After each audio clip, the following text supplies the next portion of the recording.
ہمارے مفتی عبدالقیم ہزاری صاحب رحمۃ اللہ علیہ ہمیں پڑھاتے تھے، فلسفہ پڑھاتے تھے، تو وہ بڑی لمبی ابحاث ذکر کرتے تھے فلسفے کی، اور سبق بڑا ریپیٹ کرتے تھے، ایک دفعہ دو دفعہ کہتے تھے پھر سنو پھر سنو پھر سنو، 5-6 دفعہ ریپیٹ کرنے کے بعد پھر وہ کہتے تھے کسی کو کھڑا کر کے جو میں نے بیان کیا اب سناؤ، اور میں بیٹھا ہوتا تھا بالکل مفتی صاحب کے سیدھی طرف، اور اس وقت میں دعوت اسلامی کے ماحول میں بھی تھا، امامہ پہنتا تھا، اب بھی میرا تعلق تمام جو جہاں کوئی سنی کام کر رہا ہے ہمارا اس کے ساتھ تعلق، لیکن باقاعدہ وقت تنظیمی حوالے سے میں عرض کر رہا ہوں، ان دنوں امامہ بھی سر پہ ہوتا تھا، ہمیں زیادہ خوف ہوتا تھا کہ اگر ہم نے سبق صحیح نہیں سنایا تو نہ صرف اپنی شخصیت ڈیمیج ہوگی بلکہ ماحول کے اوپر بھی انگلی اٹھانے کا موقع ملے گا، تنقید کا موقع ملے گا، اور یہ میں پسند نہیں کرتا، اور یہ ہر طالب علم کو ایسا ہونا چاہیے کہ آپ ایسا نہ ہو کہ ایسی حرکتیں کریں کہ آپ کا ادارہ بدنام ہو، آپ کی وجہ سے آپ کے ٹیچرز پر انگلیاں اٹھیں، آپ کو دیکھ کر کوئی یہ کہے کہ یار یہ تمہاری تربیت کی تمہارے استادوں نے۔ طالب علم بعض اوقات اپنے ذاتی مفادات کے لیے نہ استاد کی عزت کو دیکھتا ہے نہ ادارے کی عزت کو دیکھتا ہے، اسے اپنا مقصد پورا کرنا ہے، اپنے مفادات حاصل کرنے ہیں، وہ حاصل ہو جائیں، جیب بھر جائے، پیٹ بھر جائے، خواہش پوری ہو جائے، باقی بدنامی ہو دیکھی جائے گی، اس کا ٹھیکہ ہم نے نہیں لیا۔ یہ سب سے بڑی میجر مسٹیک ہے، غلطی ہے ہماری۔ آپ کی ایک ذمہ داری بنتی ہے آپ ادارے کو عزت دیں، احترام دیں، جب تک وابستہ ہیں تب بھی، اگر آپ ادارے سے فارغ ہو کے چلے گئے تب بھی ایسی حرکات نہ کریں کہ ادارے کی بدنامی ہو۔ تو پھر وہ ہمیں سبق بیان کرنا ہوتا تھا، تو وہ ایک مفتی صاحب کی ایک سختی سے، ان کے روب سے یہ برکت بڑی حاصل ہوئی کہ سنا اور یاد کر لیا، یہ بہت بڑا فائدہ ہوتا ہے۔ اکثر طالب علم سنتے ضرور ہیں، یاد نہیں کرتے، اس لیے کلاس سے باہر نکل کے پوچھیں کون سا سبق پڑھا، کیا سبق پڑھا، تو وہ ذہن میں نہیں، ہاں عبارت سے بعض اوقات نکال لیتے ہیں یا شرح وغیرہ پڑھ کر دوبارہ نکال لیں، لیکن یاد کرنے کی عادت ہونی چاہیے، یہ بعض اوقات نہیں ہوتا طالب علم کو۔ اور اسی طرح پھر بیان کرنا، میں اپنی اکیڈمی میں اولا سے ہی کہتا ہوں ہر طالب علم کو، آپ جو پڑھ رہے ہیں اس کو پڑھائیں، آپ جو پڑھ رہے ہیں پڑھائیں۔ کوئی ایک بچہ جھمورا پکڑ لو، ایک فیس بک پر اپنا ایک پیج بنا لو اور آفر کرو مفت میں عالم بنے، بڑی سی ہیڈنگ ڈالو مفت میں عالم بنے،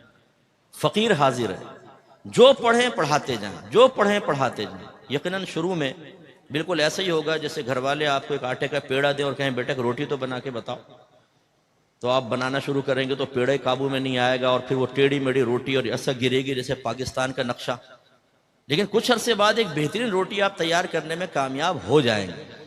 تدریس کا بھی یہ معاملہ ہے، شروع میں جب آپ پڑھاتے ہیں ترتیب سمجھ میں نہیں آتی، جملے سمجھ میں نہیں آتے، لیکن جب آپ اولا سے ہی پڑھانا شروع کرتے ہیں تجربہ ہونا شروع ہوتا ہے، پھر اگلی کلاس آئی اس کی کتابیں پڑھائی، اس سے اگلی،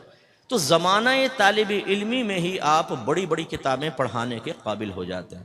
اس کا فائدہ یہ ہوتا ہے کہ ایک طالب علم کم وقت میں اپنے آپ کو اپنے مسلک اور مذہب کے لیے زیادہ سے زیادہ مؤثر بنا سکتا ہے۔ ہمارے ہاں کیا ہوتا ہے، ابھی تو پڑھ رہے ہیں نا، پڑھتے جا رہے ہیں دور حدیث تخصص، اب اس کے بعد اب ہم پڑھانا شروع کریں گے۔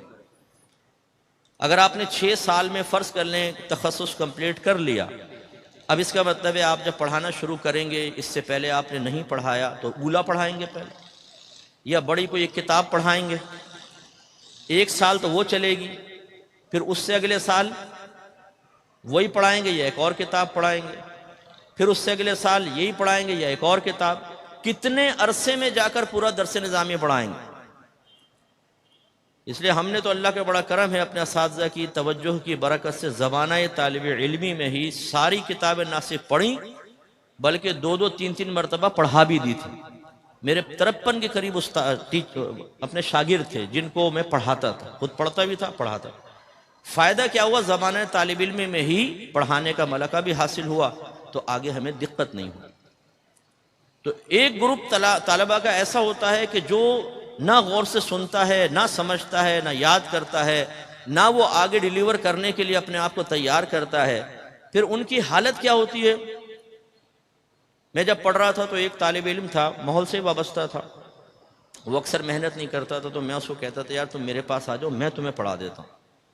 تم اچھے انداز سے پڑھا کرو، تمہاری وجہ سے بعض وقت اساتذہ ڈانٹتے ہیں، ڈپٹتے ہیں، اور مطلب تنظیم پر بھی اٹیک کر دیتے ہیں، تو تم ذرا اپنا خیال کرو۔ اچھا آؤں گا نہیں آؤں گا، یہ کرتے کرتے میں فارغ ہو گیا، میں یہاں پہ تدریس شروع کر دی۔ وہ کچھ عرصے بعد ملا تو پتہ چلا کہ وہ برگر کی ریڑھی لگا رہا ہے، اس پہ برگر بیچ رہا ہے۔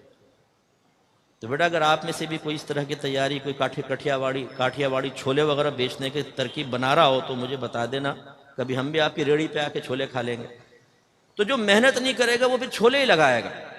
جو اپنے دین کو چھوڑ دے گا تو وہ دنیا میں خوار ہو کے چند ٹکے تو کما کر اپنی فیملی کو تو لے کے چل لے گا، لیکن آخرت میں پچھتاوا اس کا مقدر بنے گا۔ اس لیے طلباء کے ان دو گروہ میں سے کس گروہ میں آپ کو شامل ہونا ہے، اس کے بارے میں غور و تفکر کریں، اور یقینی سی بات ہے سمجھدار یہی فیصلہ کرے گا کہ ہمیں صحابہ کے طرز پہ چلنا چاہیے کہ انہوں نے نبی کریم کے پیغام کو غور سے سنا ہے، سمجھا ہے، ذہن میں محفوظ رکھا ہے اور دوسروں تک پہنچایا۔